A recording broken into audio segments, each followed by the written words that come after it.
This is going to be a video about the recent Cameroonian movie on Netflix, The Fisherman's Diary.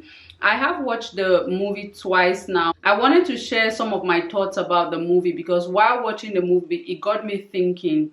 The first thing was that what human rights issues is The Fisherman's Diary trying to bring into the limelight? The second thing was, is the movie even a true representation of the reality of what goes on in Cameroon? And the third thing was that, what are some of the things that social entrepreneurs, NGO professionals, human rights activists, and impact creators like myself can take out of this movie? So if you're like me and you're interested and keen to know some of these things, please don't forget to stay tuned. Hi guys, welcome to my YouTube channel. If this is your first time joining me, my name is Delphine Konda and I make videos about NGOs, social entrepreneurship. And if you are a returning subscriber, thank you very much. Thank you for supporting my channel. So the movie is just, it's shot in Limbe, Cameroon, and it's talking about the story of a fisherman called Solo, who is a struggling man trying to make ends meet as a fisherman. He has a daughter whom he loves so much, but at some point in his life, his evil brother convinces him to give his daughter out into marriage, even though she was just a teenager, as opposed to letting her get an education. This girl, who had come across a quote by Malala Yousafzai, was very keen and interested in getting educated. Now, looking at the summary, the truth is that the first thing that I want to say is that I found The Fisherman's Diary to be a true representation of what happens in Cameroon. First things first, I am born and raised in Limbe, where the movie is shot. And my mom happens to be a fish seller who sold fish for over 30 years in Dockyard, the place where the movie was shot. So I'm very familiar with Dockyard. I'm familiar with the fishermen and women there because from when I was in primary one right up to when I graduated university, all the money that was used to train me in school came from that place. So I'm very familiar with the area. So in that sense, I would say that The Fisherman's Diary didn't just represent Cameroon, but it was a true representation, especially of Dockyard. What was portrayed in that movie is exactly what happens in Dockyard. Girls' education is at an all-time low, and this is not just with Dockyard, but this is also with many other areas in Cameroon. Something that was really important and really true is that, just like in the movie, in Cameroon, the agency of men is so dominant. You see that men have a lot of power, a lot of say. Cameroon is largely patriarchal. As was seen in the movie, it was not an exaggeration. They could decide your future irrespective of what anyone else says. Another thing that is dominant in that movie is gender-based violence. Just like the statistics are showing, 1 in 3 girls in Cameroon, as well as other developing countries, would have experienced some form of gender-based violence by the time they are 18 years old. You can find these statistics in most of the UN websites. In the movie, we see that rape, physical violence, child early and forced marriages is something that was so rife, as in the case of Eka, the little girl whose father is the fisherman. Eka was physically abused by the father when she was beaten because she went to school and tried to get an education. Her father had to beat her with a rope or something, and it gave her lots of wounds. Corporal punishment is something that almost everyone has experienced it in Cameroon. I have many times, by your parents, in school, by teachers, by elders in the quarter, in your family, and all of that. And the way we've been socialized is to look at it in a way that it's like punishment. It's punishment, of course, but you don't perceive it as violence, but it is violence. There's also rape. In the case of the little girl, Eka or small mommy who was abused by her husband. There was even a scene where her husband said that he had not left the house for like 3 to 5 days when he just got married to her. So he was busy raping her, and even when the girl came to her father, telling the father that the husband was raping her every day, the father told her to go back to her husband's house. He didn't pay any attention to her.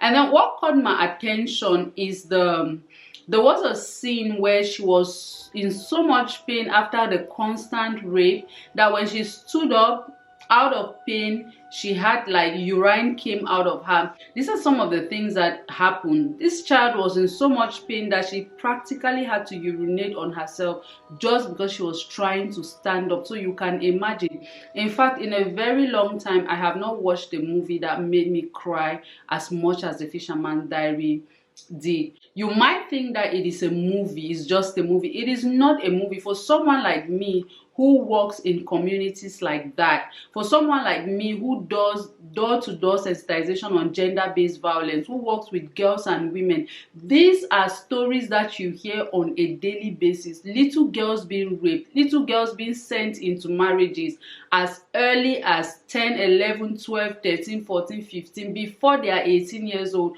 before they are even done being children. For me, it was very personal because I remember that in 2019, we did a project called Safe to Express. It was a project to address gender-based violence. So we did a door-to-door sensitization in that same community where the Fisherman's Diary is produced. And we had some interesting conversations where you find young men telling you that it is okay to beat a woman, or that women invite rape upon themselves. We had those kind of conversations. Equally important is the fact that the movie shows us one thing.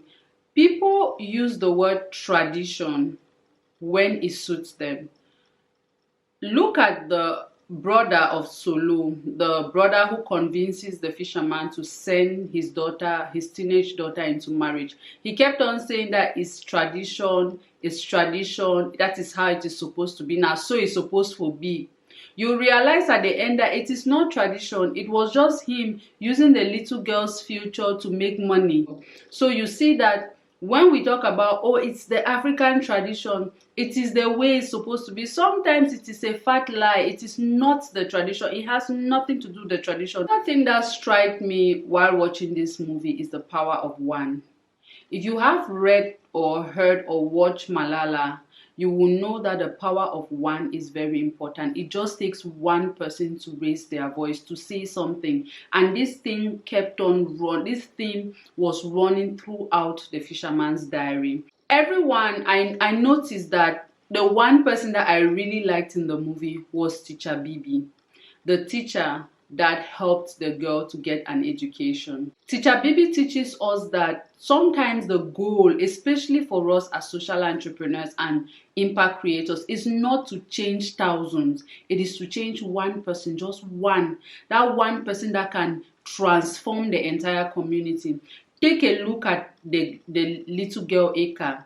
After her life was transformed by the inspiration that Teacher Bibi gave her, she went abroad, got a scholarship, graduated, and came back and was encouraging people in her community, girls and women, to go to school.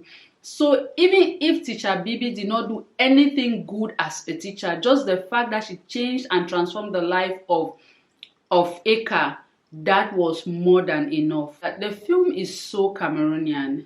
Even the Nigerian actor that was brought into the movie sounded Cameroonian.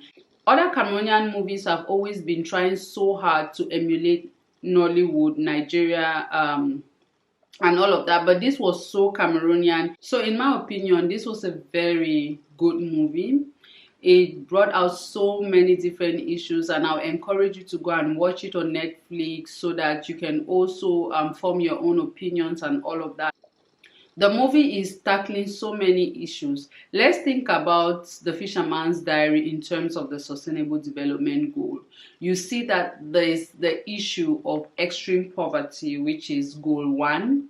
of the Sustainable Development Goal. It is the poverty of Mr. Solo's brother that will make him encourage Mr. Solo to send the daughter into early marriage, even though it is also because of his greed. There's also the issue of quality education. Good health care was an issue. Look at how Mr. Solo left his wife until she died at home without taking her to the hospital, probably because he's still angry at her for treating him badly after she got educated. But imagine a bit that this woman had health insurance. She would have just been able to go to the hospital without trying to wait upon a man that was not willing to pay her hospital bills, and she died at home without having gone to the hospital. There is the whole issue of gender equality. Yes, that's goal 5. Women are perceived as lesser than men. Men call the shot. I want to say a massive thank you to Can Quintus, to the producers of the movie. I want to thank everyone who was involved. The little girl, Eka, Faith Fidel, she has won my heart. And I will encourage everyone, go and watch that movie. Go and watch The Fisherman's Diary on Netflix. It's amazing. So guys, this was just it on today's video. It was just to give an analysis, a reaction on the movie in terms of human rights, in terms of NGO community development, in terms of those pertinent issues that concern society. So please don't forget to subscribe to this channel, to support this channel by commenting, subscribing, hitting the notification bell, and until we meet again, don't forget to create some impact.